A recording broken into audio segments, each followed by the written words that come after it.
Hvala Jezus. Z današnjo rožnovensko nedeljo začenjamo mesec rožnega venca, ko naj bi poživili osebno molitev ali molitev po družinah ravno z rožnim vencem.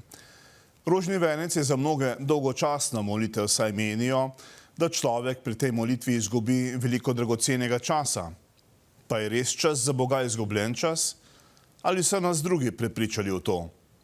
V zgodovini zadnjih 400 let in še več je mnogo dejstev, da je ravno molitev pomagala ljudem, da so se rešile težke stiske, kot so nalezljive bolezni, vojne, odpad od cerkve. Evropa je že nekajkrat bila na robu popolnega propada. Molitev rožnega venca mnogih vernih ljudi pa je tega obvarovala. Vas samo izzivam. Ali niso današnji časi, ki jih doživlja Evropa in naša domovina, potrebni molitve in to ravno rožnega venca? Jezus zaključi današnji evangelij z besedami: Vi ste to videli in se tudi potlej niste skesali, da bi mu verjeli. Priliko o dveh sinovih, katere je oče prosil za pomoč pri delu v vinogradu, nam postavita pred naše življenje vprašanje uresničevanja očetove Božje volje.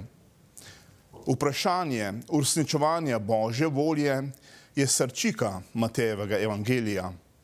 Pomeni prepoznati se kot sin in živeti kot brat. To je mogoče tistemu, ki se spreobrne. Spreobrne pa se šele, kdor občuti muko svojega hudega dejanja, greha, preizkušnje. Resnični slepec je tisti, ki misli, da vidi, resnični grešnik je, kdor se ima za pravičnega in za svoj greh ne prejme odpuščanja, ker ga niti noče, je zapisal Silvano Fausti. Jezus velikokrat uporablja v prilikah dve različni osebi, ki nastopata drug proti drugi. V resnici ni tako. Dejansko sta ti dve osebi ena oseba in to sem jaz sam. Predstavlja mene, ki berem evangelij, čeprav vedno mislim, da sem neka tretja oseba. Oba, tako dva sinova, lahko primerjamo s tistima dvema sinovama iz prilike o izgubljenem sinu.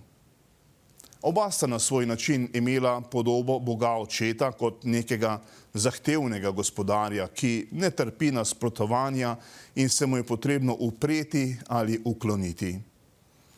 Jezus je prišel izvršiti sodbo, da bi slepi spregledali in da kdor misli, da vidi, da bi spoznal svojo slepoto. Jezus je priliko povedal voditeljem ljudstva, ki so seveda bili sklepčni, da je očetovo voljo izpolnil prvi sin, ki je najprej zavrnil, da bi šel v vinograd, potem pa je vseeno šel. Vinograd simbolično pomeni Božje ljudstvo. Bog vsakega vabi in kliče v Božji objem bratov in sester. V priliki nikjer ni nobenega namiga, kaj je tega sina nagnilo k temu, da se je premislil in je potem šel delat.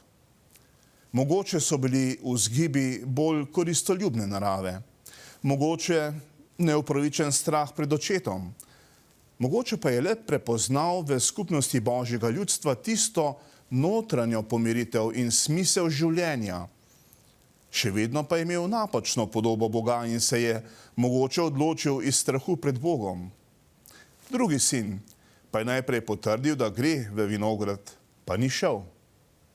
Mogoče je njegov vzgib uporniške narave, češ, oče me samo komandira, ne pusti mi delati, kar hočem in nimam svobode, uprl se bom. Ali pa je bil prepričan, da je dovolj pravičen in moder in da lahko služi le svojemu egoizmu in ugodju, ne pa očetu in Božjemu ljudstvu. Spreobrnenja sta potrebna oba, zato ker oba vztrajata na poti uresničevanja svoje egoistične volje, ne pa očetove volje ljubezni in zastonskih darov. Zato Jezus ponudi primerjavo s cestninarji in celo vlačugami, ki so v svoji bedi razumeli, kaj pomeni notranje spreobrnenje in osvoboditev od lastnih zasvojenosti in izločenosti od družbe. Naj bo vsakodnevna odpoved egoizmu, ugodju, elektronskim zasvojenostim, zasvojenosti od mnogih obveznosti, ki nam diktirajo tempo, z lažnim občutkom koristnosti, v tem mesecu in pod spodbuda k molitvi rožnega venca. Letošnji oktober je tudi zaznamovan sinodalno potjo in sinodalnim zborovanjem, ki bo potekalo v Rimu, kjer se bodo zbrali škofje, mladi, laiki, teologi na sinodalnem zborovanju.